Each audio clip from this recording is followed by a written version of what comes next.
Om Swastiastu. Kami dari kelompok 4 akan mempresentasikan tentang materi dari bab 4 dan 5, yaitu pencahayaan buatan dan perencanaannya. Sebelum itu, alangkah baiknya kami perkenalkan diri terlebih dahulu. Nama saya Cokro Desikita Wahada Santi dengan NIM 20236211024. Perkenalkan, nama saya I Gusti Putu Agung Restu Pratama Putra dengan NIM 202362121005 dari kelas A1. Perkenalkan, nama saya Ika Widiantara, NIM 202362121017, kelas A1. Perkenalkan, nama saya Madi Satria Utama dengan NIM 202362121025 dari kelas A1. Perkenalkan, nama saya Gusti Ngurah dan Tristan Yuda, NIM 202362121018 dari kelas A1. Perkenalkan, nama saya Richard Kandida Ngaloma, NIM 202362121020 dari kelas A1. Jadi di sini saya selaku moderator dari kelompok 4 akan memandu presentasi dari kelompok 4. Di sini kami mendapatkan materi dari bab 4 dan 5, yaitu pencahayaan buatan dan perencanaannya. Jika sudah perkenalan, jadi kami akan lanjut dengan peta konsep. Yang pertama, di sini kami akan menjelaskan tentang definisi pencahayaan buatan, yaitu pengertian dari pencahayaan buatan. Selanjutnya ada apa saja komponen-komponen pencahayaan buatan. Dan ada klasifikasi lampu. Di sini kami akan menjelaskan dari tata kerja atau cara kerja, arah lingkup dan distribusi cahaya, sistem dan fungsi pencahayaan, aplikasi pencahayaan. Selanjutnya ada karakteristik lampu. Di sini kami akan menjelaskan tentang syarat lampu, kualitas warna, power input, luminous flux, dan efikasi, serta kuat penerangan dan usia pakai. Selanjutnya ada lampu hemat energi atau LHE. Di sini kami akan menjelaskan tentang apa itu definisi lampu hemat energi atau LHE, contoh-contoh dari LHE. Dan selanjutnya yang terakhir ada teknologi pencahayaan. Di sini kami akan menjelaskan tentang laser, serat optik, dan LED. Pada kesempatan ini, saya akan membawa materi mengenai definisi cahaya buatan. Pencahayaan buatan adalah pencahayaan yang berasal dari sumber cahaya buatan manusia, yang dikenal dengan lampu atau luminer. Pada cuaca yang kurang baik dan malam hari, pencahayaan buatan sangat dibutuhkan. Tujuan dari pencahayaan buatan adalah untuk memberikan visibilitas yang memadai di tempat-tempat di mana cahaya alami mungkin tidak cukup atau tidak ada sama sekali. Pencahayaan buatan dapat disesuaikan dengan kebutuhan spesifik dari suatu ruang atau kegiatan. Faktor-faktor seperti intensitas cahaya, warna cahaya, dan distribusi cahaya dapat dikendalikan untuk mencapai efek yang diinginkan. Pencahayaan buatan tidak hanya berperan dalam menyediakan cahaya, tetapi juga dapat memiliki dampak pada suasana, kenyamanan, dan kinerja visual di suatu area tertentu. Pada materi selanjutnya, saya akan membahas komponen-komponen pada cahaya buatan. Cahaya buatan dapat diciptakan menggunakan berbagai komponen dan teknologi. Beberapa komponen utama yang digunakan dalam pembuatan cahaya buatan melibatkan sumber cahaya, elemen pengendali, dan elemen penyebaran. Berikut adalah beberapa komponen utama. Yang pertama ada sumber cahaya. Di dalam sumber cahaya terdapat beberapa bagian. Yang pertama lampu pijar, yang menggunakan filamen yang dipanaskan oleh arus listrik untuk menghasilkan cahaya. Yang kedua adalah lampu fluoresen yang menggunakan gas lapisan fosfor untuk menghasilkan cahaya ultraviolet yang kemudian diubah menjadi cahaya terlihat. Yang ketiga terdapat lampu LED yang menggunakan semikonduktor untuk menghasilkan cahaya ketika arus listrik melewati mereka. Yang terakhir ada lampu neon menggunakan gas neon untuk menghasilkan cahaya saat gas tersebut diberi tekanan tinggi. Pada bagian kedua ada energi dan pengendali. Di bagian ini terdapat beberapa bagian. Yang pertama saklar dan dimmer yang berfungsi untuk mengendalikan intensitas cahaya. Yang kedua adalah driver LED yang berguna untuk mengatur arus dan tegangan yang diperlukan oleh lampu LED. Yang ketiga adalah ballast yang digunakan dalam lampu fluoresen untuk mengatur arus. Pada bagian yang ketiga ada elemen penyebaran cahaya. Di dalam elemen penyebaran cahaya dibagi menjadi beberapa bagian. Yang pertama ada reflektor yang berguna untuk mengarahkan cahaya ke arah yang diinginkan. Yang kedua ada lensa dan diffuser. Ini berfungsi untuk mengubah pola cahaya atau membuat cahaya menjadi lebih merata. Yang ketiga adalah refraktor untuk memecah cahaya menjadi spektrum warna. Pada bagian keempat ada kontrol dan otomatisasi. Di bagian ini terdapat beberapa bagian. Yang pertama, sensor cahaya. Ini digunakan untuk mendeteksi tingkat cahaya di lingkungan dan mengatur lampu sesuai dengan kebutuhan.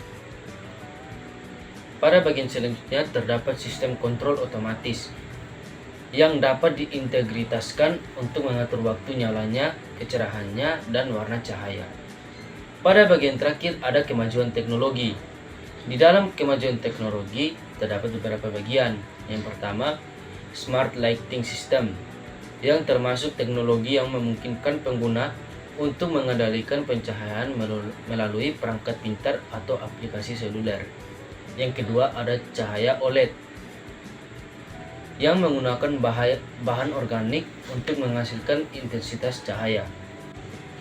Setiap jenis lampu dan teknologi pencahayaan memiliki kelebihan dan kekurangannya sendiri, dan pemilihan komponen tergantung pada kebutuhan dan preferensi spesifik.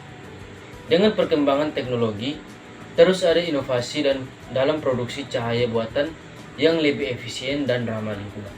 Di sini saya akan melanjutkan penjelasan teman saya. Di sini saya mendapatkan penjelasan mengenai klasifikasi lampu. Dikarenakan lampu memiliki banyak jenis, maka pada subbab ini akan membahas klasifikasi lampu sesuai dengan cara kerja, arah, lingkungan, dan distribusi cahayanya. Dan juga akan membahas mengenai aplikasi pencahayanya. Masing-masing hasil pengelompokan akan dibahas di bawah ini. Yang pertama itu ada cara kerja lampu. Berdasarkan cara kerjanya, lampu ini dapat dibagi menjadi 5. Yang pertama itu ada lampu pijar atau incandescent. Lampu ini berasal dari pijaran kumparan kawat yang terbuat dari wolfram, memiliki gas tekanan rendah seperti argon, nitrogen, krypton, dan xenon. Lampu ini memiliki efisiensi rendah. Yang kedua ada lampu fluorescent. Bekerja dengan cara menghasilkan cahaya tampak melalui pengedaran tipis fosfor dan permukaan tabung. Fosfor menghasilkan cahaya tampak ketika terkena gelombang elektromagnetik yang dihasilkan oleh aliran elektron dan elektroda, katoda, dan anoda dalam tabung gas bertekanan seperti argon, krypton, dan xenon. Yang ketiga ada jenis lampu halogen, mirip seperti lampu pijar karena terbuat dari kumparan kawat juga yang terbuat dari wolfram. Bola lampu ini berisi inert gas, dan perbedaannya lampu halogen ini lebih kecil. Lampu high day, cahayanya tampak dengan intensitas tinggi dipancarkan, sementara elektron dalam atom gas tersebut tereksitasi memancarkan cahaya ultraviolet yang kemudian menyinari lapisan fosfor, menyebabkan pancaran cahayanya tampak. Adapun terdapat 2 jenis lampu high day berdasarkan bentuknya. Yang pertama itu high day berbentuk tabung besar, dan compact high day yang berbentuk dengan kecil, pipih, atau silinder. Namun berdasarkan gas utama pengisian quartz arc tube, terdapat 3 jenis lampu high day, yaitu mercury vaporum dengan uap yang bertegangan tinggi, lampu metal halide yang metalnya campuran antara merkuri dan halide, dan yang ketiga itu ada sodium vapor lamp yang bertegangan tinggi yang berwarna kuning keorangan dan menghasilkan RA rendah. Lampu yang kelima itu ada lampu LED. LED adalah singkatan dari light emitting diode. Dioda adalah semikonduktor terbentuk dari kepingan LED chip jika dialiri arus listrik, maka elektron atomnya tereksitasi sehingga melepas cahaya. Yang kedua ada arah, lingkup, dan distribusi cahaya. Dengan berdasarkan arahnya, lampu ini dapat dibagi menjadi downlight dan uplight. yang dimana downlight adalah lampu yang menyorot ke bawah. Biasanya lampu ini ditanam atau digantung pada platform. Sedangkan lampu uplight itu mengarah ke atas. Biasanya lampu uplight itu ditanam di lantai. Yang kedua itu ada side light, lampu yang sorotan cahayanya ke arah samping. Biasanya digantung atau ditempel pada dinding dan juga banyak digunakan pada tangga. Yang ketiga ada front light dan backlight. Front light menyorotkan cahayanya ke arah depan objek. Biasanya digunakan untuk mempertegas objek yang menonjolkan suatu lokasi, contohnya pada pameran. Sedangkan backlight menyorotkan cahaya pada pada belakang objek. Biasanya diterapkan pada poster box atau signage. Yang berikutnya ada lingkup cahayanya, dibagi menjadi spotlight dan footlight. Yang pertama itu ada spotlight, hanya menyorotkan cahaya pada satu titik tertentu karena terbatas pada satu titik arah luminer yang tepat agar sesuai dengan tujuan dan nilai estetika yang ditunjukkan. Biasanya digunakan pada display produk atau pameran tadi. Yang kedua tuh footlight, memiliki sorotan yang lebih luas daripada lampu spotlight. Penggunaannya perlu menggunakan luminer khusus, biasanya digunakan pada billboard dan trotoar jalan. Yang ketiga itu ada distribusi cahayanya, dibagi menjadi direct dan indirect. Direct itu kondisi pencahayaan langsung yang pancarannya langsung dari tabungnya menuju ke objek. Yang kedua tuh indirect, adalah kebalikan dari direct, yang dimana pencahayaan ini menggunakan media reflektor sebagai sumber cahayanya, dan media reflektor ini dapat difungsikan untuk memantulkan cahaya ke platform sebelum dipantulkan ke seluruh bagian ruangan. Berikutnya ada sistem dan fungsi pencahayaan. Berdasarkan sistem dan fungsi pencahayaannya dapat dibagi menjadi dua. Yang pertama itu ada general lighting. Pencahayaannya didistribusikan dengan merata seluruh ruangan sehingga dapat menjadi penerangan umum. Sudutnya tidak terbatas karena luminernya tidak membatasi arah pancaran cahaya. Yang kedua itu ada located lighting. Pencahayaannya hanya berfokus pada beberapa titik saja dengan sudut ruangan cahaya lampu terbatas karena luminernya membatasi arah pancaran cahaya. Dan lampu yang digunakan adalah jenis lampu spotlight. Terus ada fungsi dari pencahayaannya dibagi menjadi tiga, yaitu general lighting, task lighting, dan accent lighting. Yang pertama, general lighting, fungsinya sebagai sumber cahaya untuk aktivitas umum dalam ruangan, tidak aktivitas spesifik. Intensitas cahaya lampu yang dikeluarkan harus dapat memenuhi syarat bagi aktivitas apapun yang secara umum terjadi di ruangan tersebut. Yang kedua ada task lighting, berfungsi sebagai sumber cahaya untuk aktivitas spesifik. Titik pemasangannya tidak tersebar, biasanya menggunakan lampu halogen dengan sudut ruang cahaya 10-38 derajat. Yang ketiga ada accent lighting, hanya berfungsi untuk efek cahaya tertentu untuk meningkatkan cahaya estetika, dan titik pemasangannya bebas tergantung hasil yang diinginkan. Yang keempat itu ada aplikasi pencahayaan. Berdasarkan aplikasinya ini dapat dibagi menjadi tiga. Yang pertama itu indoor, outdoor, dan yang ketiga itu underwater. Yang pertama, lampu indoor itu digunakan dalam bangunan. Intensitas cahayanya itu intensitas cahaya, daya tahan terhadap cuaca, dan usia pakai lebih rendah daripada lampu outdoor. Sementara lampu outdoor itu digunakan di luar ruangan dan memiliki intensitas cahaya, daya tahan terhadap cuaca, dan usia pakai lebih panjang daripada lampu indoor.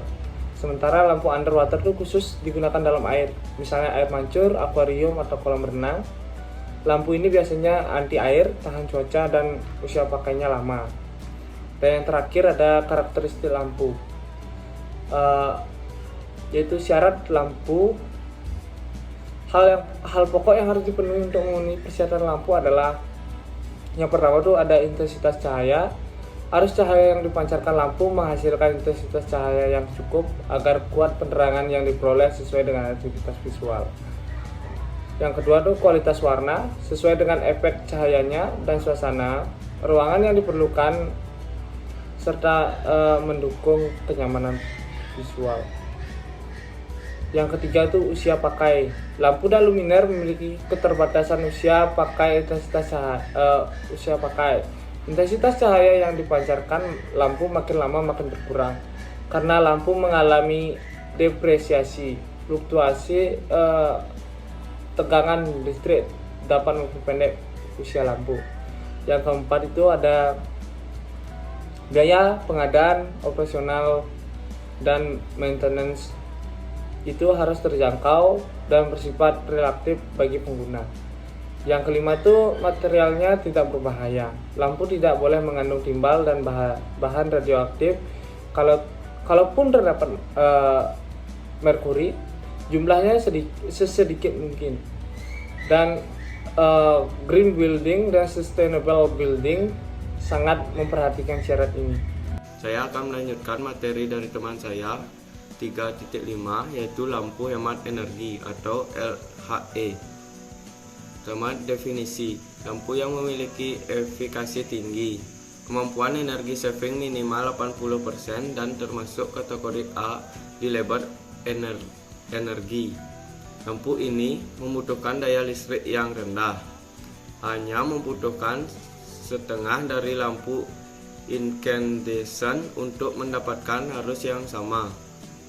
Lampu incandescent memerlukan daya 60 watt, sedangkan lampu fluorescent compact integrated essential tornado S hanya memerlukan 12 watt. Konsumen dapat termasuk di dalam kategori A++, A+, A, B, C, dan seterusnya.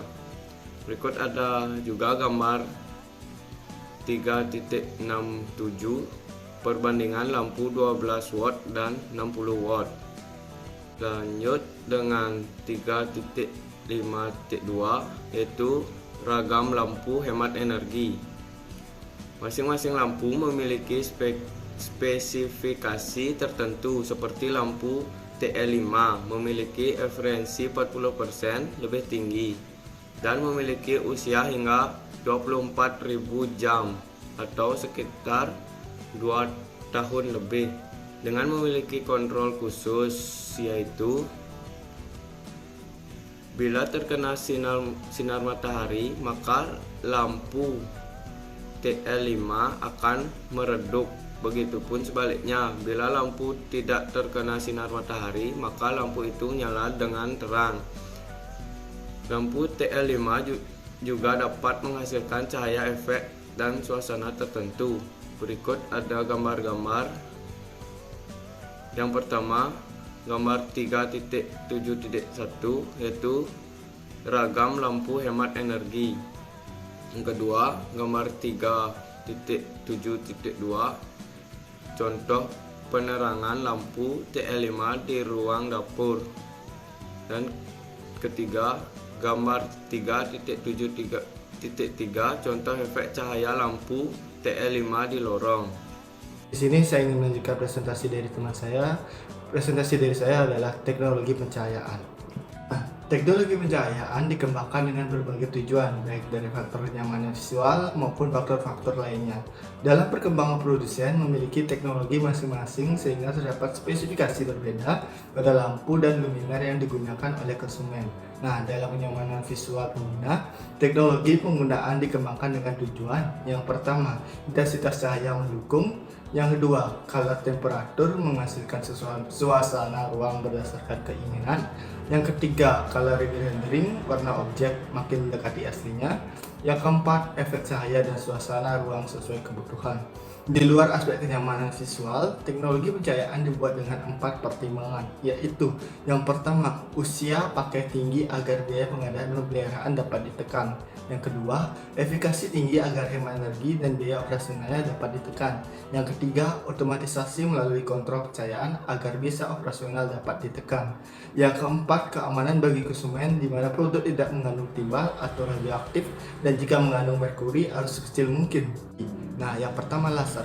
Laser tidak termasuk lampu tetapi dapat menghasilkan cahaya dengan warna dan efek cahaya tertentu. Laser merupakan singkatan dari Light Amplification by Stimulate Emission of Radiation yang berarti penguatan cahaya dengan emisi terstimulasi dari radiasi. Nah, sumber cahayanya itu dari batang material tertentu atau gas tertentu dalam tabung plasma yang distimulasi oleh energi listrik agar elektron atomnya tereksitasi. Warna cahaya ditentukan oleh jenis material atau gas yang menjadi sumber cahayanya. Material yang digunakan sebagai batang sumber cahaya yaitu yang pertama, batu merah delima, yang kedua gelas, dan gas yang digunakan sebagai sumber cahaya yaitu yang pertama, helium neon, yang kedua, helium kadmium, yang ketiga, karbon dioksida, yang keempat, argon, yang kelima, krypton, dan yang terakhir itu gallium arsen. Nah, kegunaannya sebagai bidang optik, elektronik, teknologi informasi, sains, kedokteran, industri, dan militer. Dengan warna dan efek cahayanya, laser kemudian digunakan untuk kepentingan estetika yang dimana warna dan efek cahaya dapat diatur sesuai musik. Yang kedua itu adalah serat optik atau fiber optik. Serat optik atau fiber optik adalah sistem penerangan buatan yang menggunakan serat optik sebagai alat transmisi energi cahayanya menuju lampu. Nah, sumber cahayanya itu berada pada gabungan lampu halogen dan LED, lampu compact HID metal, HID atau lampu LED. Efikasi iluminator atau efikasi pembangkit cahaya cukup baik, dapat di atas 50 watt. Arus cahaya yang dihasilkan pembangkit cahaya sangat tinggi, dapat mencapai 49.000 lumen untuk 300 serat. Warna dan efek cahaya tergantung jenis pembangkit cahayanya dan melalui kontrol pencahayaan dapat diprogram sesuai kebutuhannya. Nah, untuk materialnya, serat optik terbuat dari beberapa lapis plastik yang memiliki kerapatan massa berbeda sehingga dengan indeks bias cahaya yang terjadi, cahaya tersebut tidak dapat keluar begitu saja dari luar transmisi. Ratusan serat dapat dikondisikan teruntai, bebas, atau dibandel menjadi satu dalam pipa fleksibel. Terakhir itu LED. LED singkatan dari Light Emitting Diode. Dioda adalah semikonduktor berbentuk keping atau LED chip. Jika dialiri arus listrik, maka elektron atomnya akan tereksitasi sehingga melepas cahaya. Sebuah lampu LED memiliki sejumlah emitter. Pada setiap emitter terpasang satu dioda dengan kemampuan pancar cahaya warna tertentu. Dengan pengaturan intensitas cahaya per emitter melalui kontrol pencahayaan, dapat dihasilkan variasi warna, juga efek sesuai pengaturan waktu atau musik tanpa penambahan instalasi lampu. Nah, sumber cahayanya itu dari dioda, yang dimana dioda ini terpasang pada emitter, suatu komponen pada lampu LED. Warna cahaya yang dipancarkan LED chip pada lampu LED adalah red, green, blue atau RGB, dan putih dan amber. Warna-warna ini ditentukan berdasarkan jenis material semikonduktor dioda dan proses manufacturing. Nah, material semikonduktor yang digunakan untuk cahaya berwarna adalah yang pertama itu GaN atau gallium nitride, yang kedua itu cahaya warna putih tercipta dari InGaN atau indium gallium nitride yang telah diberikan coating fosfor. Nah, kendali kontrol pencahayaan itu bisa disebut dengan keypad. Saya akan mempresentasikan materi 4.1 istilah pada perencanaan pencahayaan buatan. Terdapat beberapa istilah dalam perencanaan pencahayaan buatan, diantaranya yang pertama, luminer. Luminer merupakan rumah lampu sebagai dudukan atau penggantung lampu. Luminer juga meneruskan, memfilter, dan memantulkan cahaya lampu. Armatur adalah istilah lain dari luminer. Yang kedua, ada balas. Balas merupakan alat untuk mengendalikan arus listrik. Ketiga, rugi-rugi balas. Kehilangan daya listrik akibat pemasangan balas disebut juga rendement. Keempat, koefisien penggunaan atau KP. Perbandingan antara arus cahaya yang diterima bidang kerja terhadap arus cahaya yang dipancarkan sumber cahaya disebut juga utilization factor atau UF atau coefficient of utility atau CU. Yang kelima, koefisien depresiasi atau KD. Perbandingan antara kuat penerangan yang terukur setelah jangka waktu tertentu dari instalasi terhadap kuat penerangan yang terukur saat instalasi baru disebut juga koefisien penyusutan. koefisien rugi-rugi cahaya, light atau light loss factor, LLF, atau maintenance factor atau MF. Selanjutnya, saya akan mempresentasikan materi 4.2 mengenai dasar perencanaan pencahayaan buatan. Dalam merencanakan sistem perencanaan buatan, terdapat prosedur perencanaan teknis yang harus dilakukan agar tercapai kenyamanan visual bagi pengguna dengan tetap mempertimbangkan konservasi energi. Langkah-langkah prosedur ini merupakan bagan berurutan dan terdapat umpan balik jika tujuan akhir atau untuk konservasi energi tidak tercapai. Secara garis besar, tujuan seluruh prosedur perencanaan teknis pencahayaan buatan yaitu sebagai berikut. Yang pertama, pemilihan sumber cahaya dan luminer yang tepat dan efisien sesuai standar kebutuhan kerja visual dengan tetap mempertimbangkan estetika. Yang kedua, penghitungan jumlah luminer dan jumlah sumber cahaya sesuai standar kebutuhan kerja visual. Yang ketiga, layout luminer dan sumber cahaya sesuai kebutuhan standar kerja visual dengan tetap mempertimbangkan estetika. Keempat, pengecekan konsumsi daya listrik terkait konservasi energi sesuai standar. Berikut dapat dilihat pada gambar, dapat dijelaskan bahwa dasar perencanaan sistem pencahayaan buatan yaitu sebagai berikut. Yang pertama, kenyamanan visual. Kuat penerangan rata-rata, jumlah luminer dan jumlah N, sumber cahaya yang diperlukan berdasarkan besar arus cahaya atau F. Tingkat penyilauan akibat pantulan cahaya terkait material, warna, dan tekstur dari permukaan ruang dan furniture. Yang kedua, pemilihan luminer dan sumber cahaya. Sumber cahaya efikasi tinggi dengan pertimbangan efektivitas, kualitas warna, dan besar luminasi yang tidak menyilaukan. Luminer dengan distribusi cahaya efektif dan efisien. Yang ketiga, layout luminer dan sumber cahaya.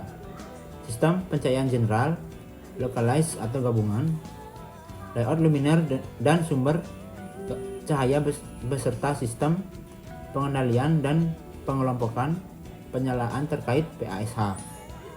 Keempat, konservasi energi. Daya terpasang perluas bidang kerja. Yang kelima, psikologi dan estetika. Efek psikologis dan estetika terkait pemilihan dan layout dari luminer dan sumber cahaya. Yang keenam, kenyamanan termal. Efek panas dari sumber cahaya, misalnya lampu incandescent dan halogen.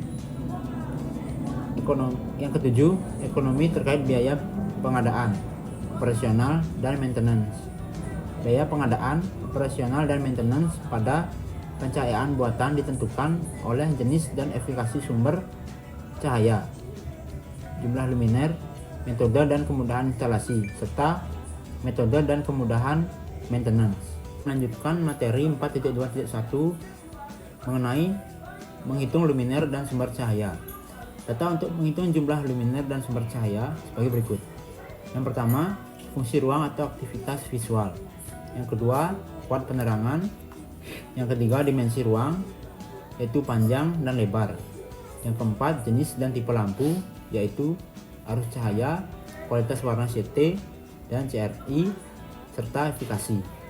Yang kelima, sistem pencahayaan atau general localized atau gabungan dengan menggunakan pencahayaan buatan SNI 03 strip 6575 strip 2001. Dipilih standar jenis dan tipe lampu yang dapat dipergunakan sesuai kasus.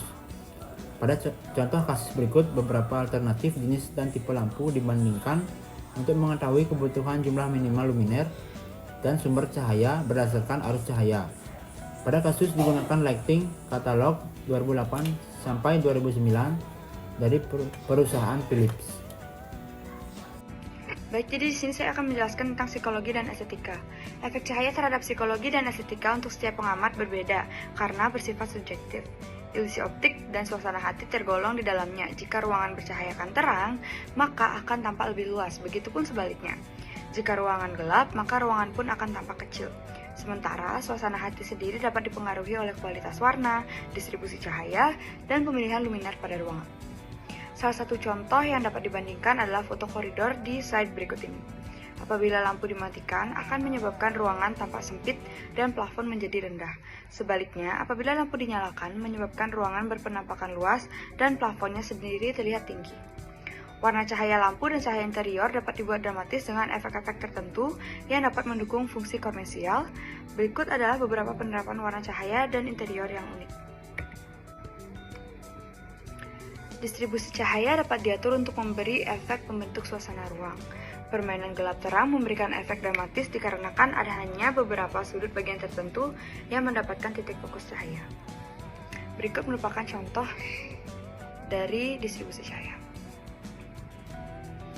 Luminar sendiri dapat menghasilkan efek berdesain unik. Semakin unik desainnya, maka semakin variatiflah efek yang diperoleh.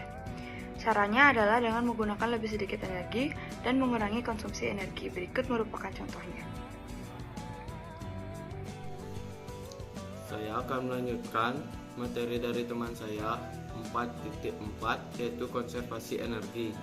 Konservasi energi ini merupakan upaya dalam pengurangan jumlah energi. Penghematan dapat dilakukan dengan cara penggunaan energi secara efisien. Manfaat yang sama akan diperoleh, tetapi energinya lebih sedikit, atau dengan mengurangi konsumsi kegiatan penggunaan energi. Berikut ada tabel kaitan energi dan percahayaan buatan. Pertama, keterbatasan SDA untuk pembangkit listrik, lalu harga listrik dibagi menjadi konservasi energi listrik pada bangunan. 1. AC 60-70%, 2. Pencahayaan 20-30%, dan lain-lain 10%. Lanjut dengan perencanaan pencahayaan buatan. Usaha konservasi energi untuk sistem pencahayaan buatan dapat ditempuh dengan cara sebagai berikut. Pertama, menerapkan prosedur pencahayaan teknis sistem pencahayaan buatan. 2. Optimasi PASH. 3. Integrasi sistem pencahayaan buatan dengan sistem pencahayaan alami. 4. Penggunaan lampu hemat energi. 5. Mengendalikan penggunaan lampu. 6. Pengelompokan penyalaan lampu. 7. Pembatasan konsumsi daya listrik per satuan luas ruang. Selanjutnya ada tabel 4.9, yaitu daya listrik maksimum untuk pencahayaan yang diizinkan. Ada lokasi kantor dengan daya pencahayaan maksimum 15, auditorium dengan pencahayaan maksimum 25, pasar swalayan 20, kamar tamu 17, daerah umum 20, rumah sakit, ruang pasien 15, gudang 5, kafetaria 10, garasi 2, restoran 25, lobi 10, tangga 10, ruang parkir 5, ruang perkumpulan 20, industri 20. Tabel ini sudah termasuk rugi-rugi. Lanjut ada tabel 4.10, yaitu daya listrik maksimum untuk pencahayaan di luar bangunan. Lokasi ada pintu masuk dengan kanopi. Lalu lintas sibuk seperti hotel, bandara, dan teater memiliki daya pencahayaan maksimum 30. Lalu lintas sibuk seperti rumah sakit, kantor, dan sekolah memiliki daya 15. Ada juga jalan dan lapangan. Tempat penimbunan atau tempat kerja memiliki daya 2,0. Untuk aktivitas santai seperti taman Tempat kreasi dan tempat piknik memiliki daya 1,0. Jalan untuk kendaraan dan jalan kaki memiliki daya 1,5. Dan terakhir, tempat parkir memiliki daya 2,0. Sekian presentasi dari kelompok kami. Mohon maaf jika ada kesalahan yang terdapat dalam presentasi. Kami tutup dengan pariwisata.